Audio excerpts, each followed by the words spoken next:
Identifying noun phrases and verb phrases. Welcome to syntax. In morphology, you learned how to take a word and break it into smaller units. Right? These units can have either meaning or grammatical function. Similarly, syntax is the study of how sentences are constructed over smaller units called constituents. This time, we'll be taking sentences, breaking them into smaller parts, and identifying those parts. To understand noun phrases and verb phrases, we need to understand the basic phrase structure rules for English grammar. Now, these by no means cover all the phrase structure rules of the English language, but here are some pretty big ones. So a sentence breaks into a noun phrase and a verb phrase. Maybe you've heard the term subject and predicate, maybe, right? So we have the sentence equals a noun phrase and a verb phrase. For example, the boy is a noun phrase, and then went home is the verb phrase. The noun phrase breaks into determiner, adverb, adjective plus noun. For example, the very big car. So here we have determiner, adverb, adjective, a noun here. Now, in parentheses, what you see in parentheses just means that it's optional. It may be part of that noun phrase, it may not, but the noun is not optional. A noun phrase must have at least a noun. The verb phrase, it divides into a verb plus a noun phrase, prepositional phrase maybe. For example, here, hit the ball over the fence. So we have the verb right here, then we have a noun phrase right here, then we have a prepositional phrase. And finally, a prepositional phrase breaks into a preposition plus a noun phrase. For example, in the golf course. So we have in the golf course, in is a preposition, and then the golf course is the noun phrase there. So those are the basic phrase structure rules that you want to be aware of. And by the way, you will see these on the test when you're doing your tree diagrams. You can see them. I just want to see if you can apply these to tree diagrams of actual sentences. In order to identify a noun phrase, we need to identify the subject and everything that is connected to that part of the sentence. So let's take a look at a fairly complex sentence here. It says, notice how this is 31 words, and all we're trying to do is separate the subject from the predicate or the noun phrase from the verb phrase. That the classrooms do not have smartboards or any other type of computer technology is clearly proof enough that they should be modernized by using new revenue streams from tuition increases.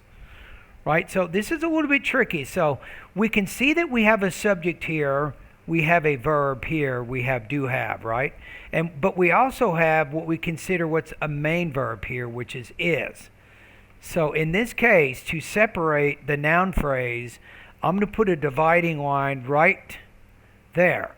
So the noun phrase is, and it's actually a noun clause because it has a connector, subject, and a verb, so it's even more than a noun phrase.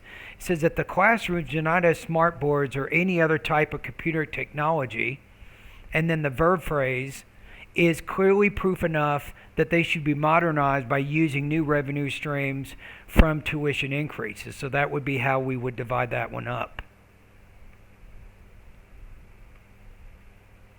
In the second example, this is a much shorter sentence, much easier to work with. In this case, again, we're looking for the noun phrase and the verb phrase. So where is the subject and everything that's connected to that, right? And then where is the verb and everything that's connected to that?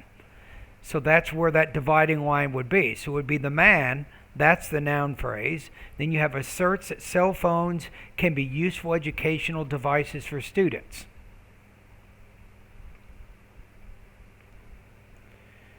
Let's see if you can do these. I have 7 sentences here. I just pasted them into the document. See if you can separate the noun phrase from the verb phrase.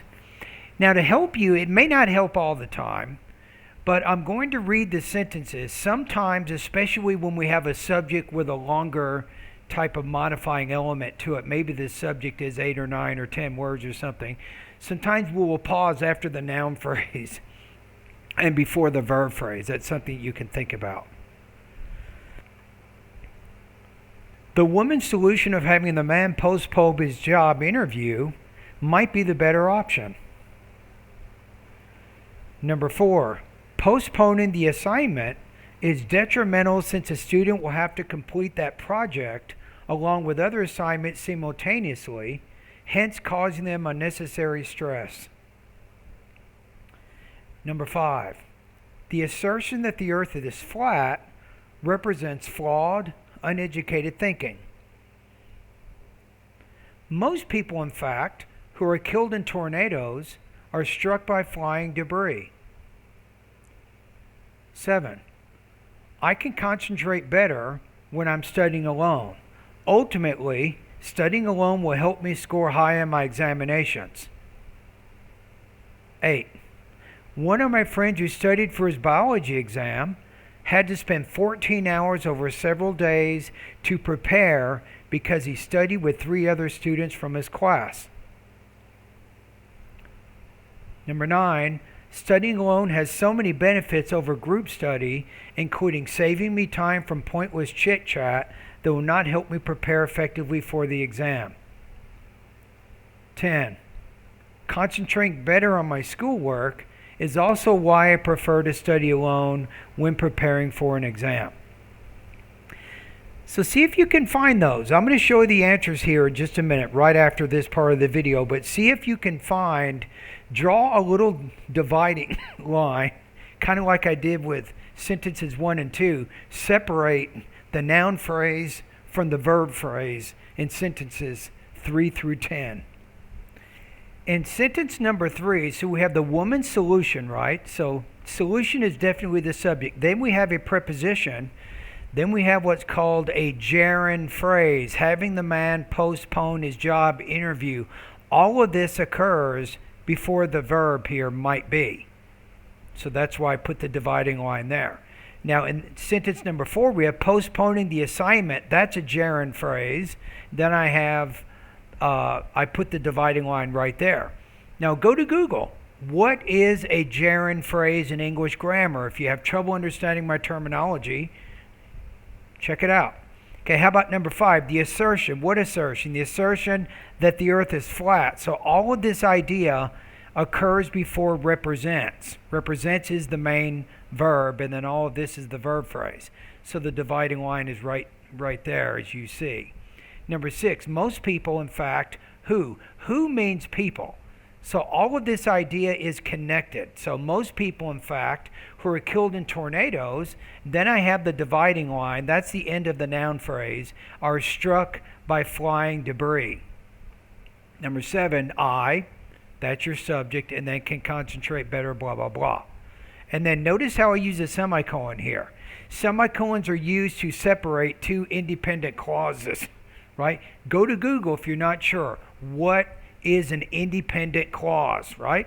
So you have the semicolon is used, right? I'm joining separate independent clauses together, and then in this second independent clause, studying alone, that gerund phrase is the subject, and it occurs before the verb will help. So that's why I put the dividing line there. Number 8, we have all of this. One of my friends who studied for his biology exam, in this case I'm using an adjective clause which modifies friends. One of my friends who studied for his biology exam, then I put the dividing line, then my verb had to, blah, blah, blah. So that's why I separated it there. Number 9, studying alone, the gerund phrase, and then I have my verb has. And then number 10, concentrating better on my schoolwork, pause, dividing line, is also why I prefer to study alone, blah, blah, blah. So that's kind of how it works. Now, the first step, the first successful step in being able to diagram a sentence is to separate the noun phrase from the verb phrase. That's the most basic phrase structure rule of them all.